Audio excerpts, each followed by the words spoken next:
founders of the Disability Collective, Nathan and Emily. Welcome back to the show. Jeni, hello. Friends, welcome to season 2. Welcome back. Tell us about the Disability Collective. Take us right back to the beginning.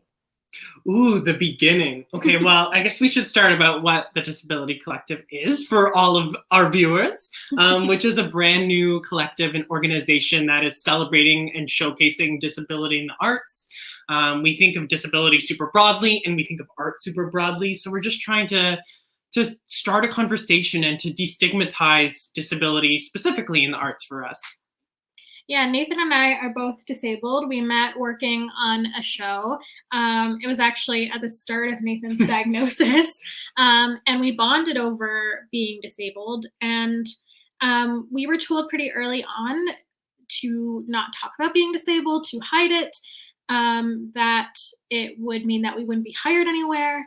And we, when the pandemic hit, we had some time to really reflect on the industry and what we liked and disliked about it. And one of the things that we disliked was this notion that if you're disabled, you're not able to perform or you're not able to work.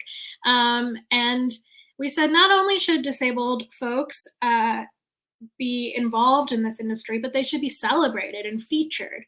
And that's why we decided to start the Disability Collective. The main way that we describe it, I think, is just a big celebration and showcase of disabled artists and creators. So, you know, that can be in a variety of forms, but the main thing is we want to celebrate artists and celebrate their disabilities, not just accommodate them. What was, I guess, the biggest challenge or the biggest undertaking when creating this collective? You have the idea and you have the mission. So logistically, like, was there anything that was like, oh, I did not expect this to be a thing? Or what was the biggest challenge for you guys? I mean, I think we can all probably say that the pandemic is a challenge. Also, in a way, pandemic. What are you talking about? But I mean, also, it provides, like, it forces you to be creative in a way too, and think about things in a brand new way. So, like, what we would have done before is probably just like do a show in a theater and have some people sing at it. But like now, this has forced us to be so much more, I don't know, on the ball and forced us to think outside of the box, because now we say, okay, we want to do a virtual event. How many people are going to submit? How can we get more people interested? And that's why this upcoming event, which we'll talk about in a sec, I'm getting ahead of myself, we're calling a showcase, because we want it to be more than just theater. And although that's what we're comfortable with, we're trying to, you know, broaden what we do and try to have as many voices heard as possible. That's really important to us. So for people who do have that anxiety going out and being at live events with big crowds, a show like this where they're able to be in their safe space, surrounded by familiar things, feeling comfortable, that is something that is accessible in a way for them that wouldn't have been before. Absolutely. And it's something that we, you know, what you just touched on about that we define disability in a really broad way. And we state that we don't just think disability includes physical impairments, which is what I think a lot of people think of when they think of disability. But, you know, disability can be invisible, and it can be chronic conditions, chronic pain, mental health, you know, learning disabilities, cognitive challenges. There's so many different ways to sort of be included in this collective.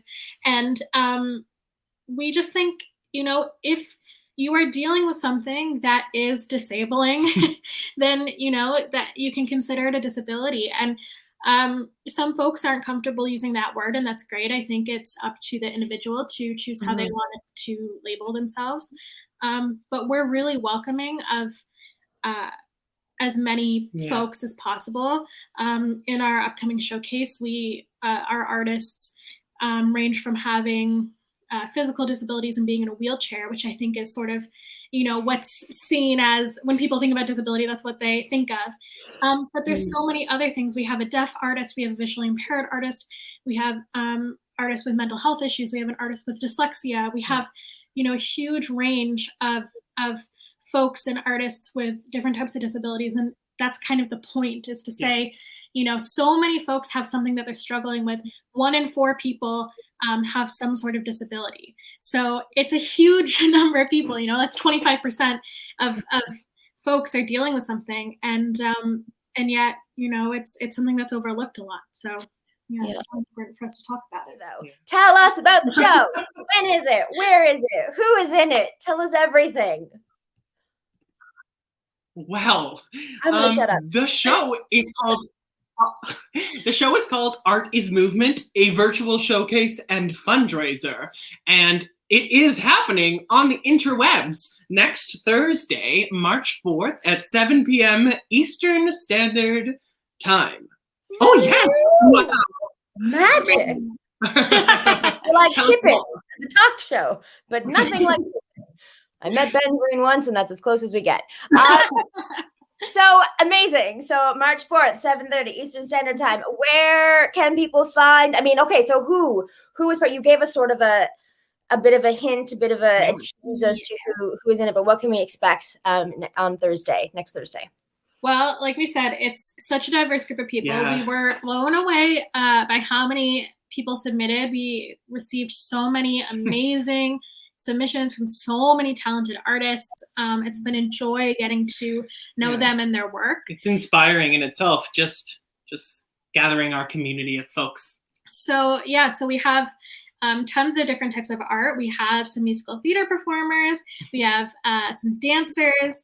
We have a chef who's going to be doing, culinary arts. Yeah, very exciting. Lots of visual artists, so painters, sculptors, mixed media, circus performance. Oh my gosh. Poetry and fiction writing. Yeah, it's pretty amazing. We're really excited. And it's the kind of thing where we're going to be hosting the event, but so we'll pop up every now and then. But for the most part, we're just going to be sitting there enjoying the art too, because these artists are so amazing. Incredible. We just feel so honored and privileged to get to share their art, because it's just phenomenal. And I think everyone's going to really enjoy it. Yeah. So where can people get? Is it a ticketed event? Where can people find more information? Where can people get tickets? How do we support you? It is free. There are no tickets necessary. Anybody can join. And all you have to do is go to thedisabilitycollective.com. And that video is going to be right there on our homepage next Thursday at 7 p.m. And you can just watch it and enjoy the beautiful art that will be showcased. I love it.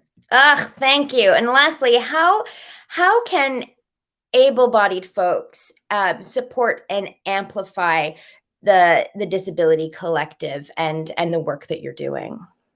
Well, it's a perfect segue for me to let people know that we do have a GoFundMe up right now, so folks can donate to that. The link is on our website. If you go to thedisabilitycollective.com, you can click the donate button and it will pop up right there. All of the money, every single cent of that money is going towards the artists. The Disability Collective isn't taking any money from that. Every penny goes to the artist directly. We are really passionate about paying our artists, and specifically paying disabled artists, because disabled artists often don't get paid for their time or don't have opportunities to showcase their work. So that's a great way to support. And the other way is to share and promote our website and the event, and to just chat about it with friends. I guarantee that almost every person watching this right now knows at least one disabled person or one person who's dealing with something. And maybe they don't feel like they can talk about it, or maybe they don't feel like it's celebrated, or something like that. And that's what we're really trying to work on. So just getting the word out there. Yeah. Because this is really important work, you two, and you are just such leaders in our community. And I'm so grateful for your time. Thank you for joining us tonight.